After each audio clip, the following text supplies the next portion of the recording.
시장의 전체적인 분위기부터 한번 코인 마켓캡을 통해서 살펴보도록 하겠습니다.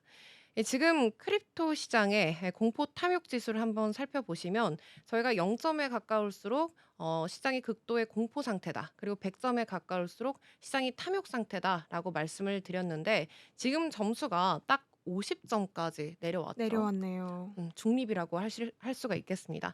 지난주에 이 점수가 55점까지 올라갔었고 또 지난달에 11만 달러를 다시 리테스트하는 구간에서 이 점수가 71점까지 올라갔었는데 지금 중동발 전쟁 리스크로 인해서 50점까지 뚝 하고 급락하는 모습을 보여줬습니다.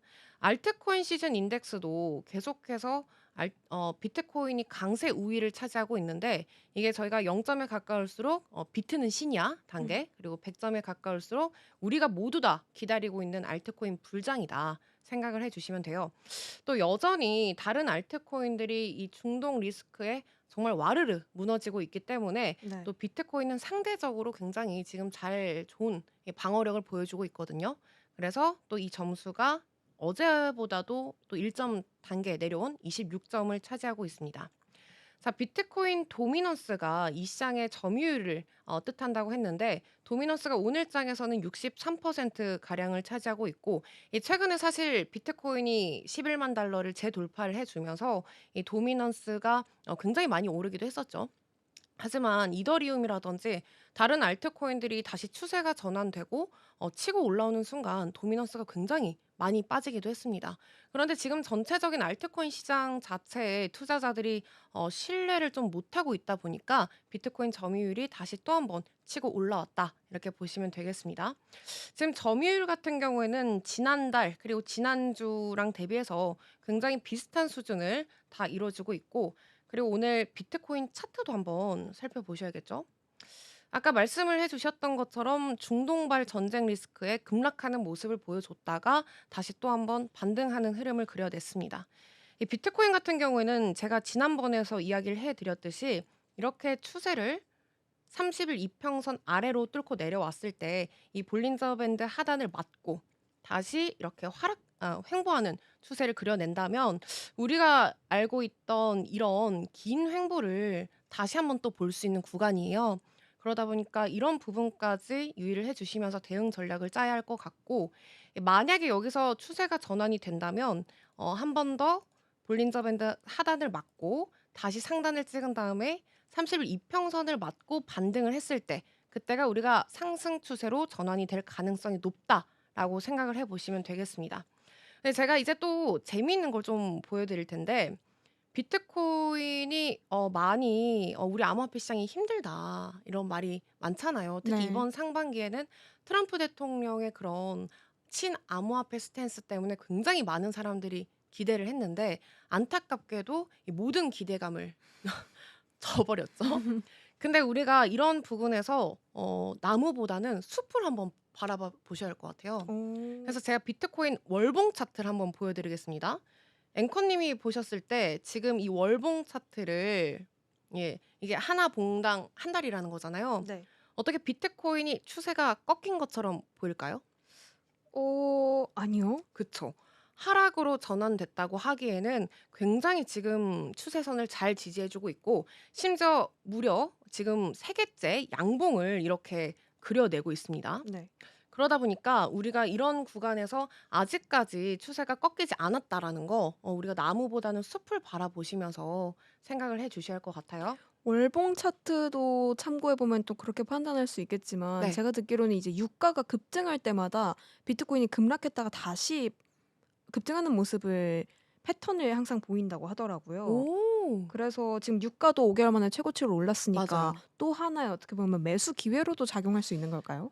사실 유가와의 비트코인 상관관계가 예전에는 그렇게 많진 않았어요. 그러니까 네. 이 암호화폐 시장이 조금 더 독립적으로 움직인 개체였는데 최근 들어서는 좀 미증시라든지 그리고 이런 글로벌 시장과 굉장히 맞물리는 구조를 가졌다. 근데 말씀하신 구간이 어떤 구간이냐면 23년도에 우리가 러시아랑 우크라이나 전쟁 때 네. 그때도 중동발 리스크로 정말 그때도 제가 방송을 하고 있었는데 비트코인이 갑자기 급락했다. 몇만 음. 달러까지 떨어졌다. 이렇게 이야기를 했던 기억이 나요.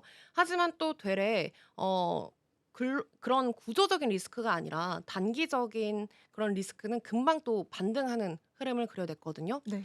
그게 문제인 것 같아요. 그게 중요한 포인트가 우리가 다양한 악재가 겹칠 수는 있어요. 근데 이 시장 같은 경우에는 고무줄 같은 탄성이 존재합니다. 그래서 떨어지면은 오르고 오르면 떨어지는 그런 탄성이 존재하는데 이런 관세 전쟁이나 이런 구조적인 리스크는 그 탄성을 좀 무너뜨리고 오래 지속이 되는데 하지만 중동발 리스크는 해결점이 뚜렷하죠. 음. 전쟁이 끝나면 이 악재가 금방 끝나는 거기 때문에 시장이 그걸 소화할 수 있는 시기가 빠르게 다가올 수 있다라고 네. 생각을 해 주시면 되겠습니다. 그래서 우리가 비트코인이 제가 늘 이 11만 달러에 강력하게 매도벽이 존재한다라고 말씀을 드렸기 때문에 이 부분을 뛰어넘으려면 더 강력한 상승 모멘텀이 필요하고 그쵸. 그리고 그동안 보여줬던 매수세보다 더 강력한 매수세를 보여줘야 하는 그런 시점입니다. 그래서 저희가 또 이 사안이 굉장히 중요한 사안이잖아요. 큽니다. 네. 그래서 오늘 또 간단히 업비트 통해서 상위 등락 상위 종목을 한번 살펴보겠습니다. 지금 보시면 제가 이렇게 전일 대비를 이렇게 왔다 갔다 누르면 그날그날 가장 많이 오른 코인과 좀 떨어지는 코인을 볼 수 있다고 했는데 오늘과 최근 장에서 보이는 패턴이 일명 김치 코인, 이 국내에서 나오는 코인들이 굉장히 많이 오르고 있어요. 근데 그 이유를 저희가 한번 따져 보자면 지금 포켓 네트워크, 보라 이게 다 국내 코인이거든요. 네. 새 정부의 디지털 자산의 정책의 기대감이라고 합니다. 이재명 정부 출범 이후에 이제 원화 스테이블 코인에 대한 기대감이 높아지고 있잖아요. 네네. 그러다 보니까 국내에서 개발된 코인들이 굉장히 급등하는 모습을 그려내고 있다.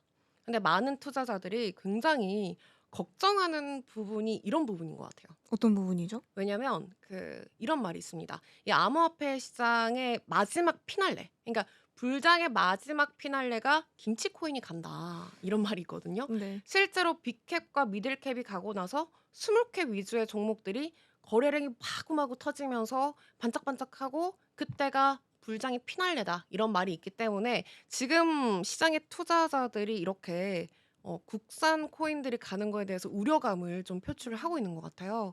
그래서 저희가 사이트 같은 데 보면은 실제로 어 그런 데 보면은 "이제 마지막 피날레 아니냐." 이런 우려감이 나오고 있지만 우리가 이런 부분은 아직 원화 스테이블 코인에 대한 기대감 때문에 나온 거라고 한번 생각을 해 주시면 되겠습니다. 사실 우리가 기대해야 하는 그런 순간은 빅캡부터, 그러니까 정말 라지캡부터 비트코인부터 가줘야 하기 때문에 지금은 아직까지 불장의 신호탄이라고 볼 수가 없겠다라고 정리를 해 볼 수가 있겠습니다.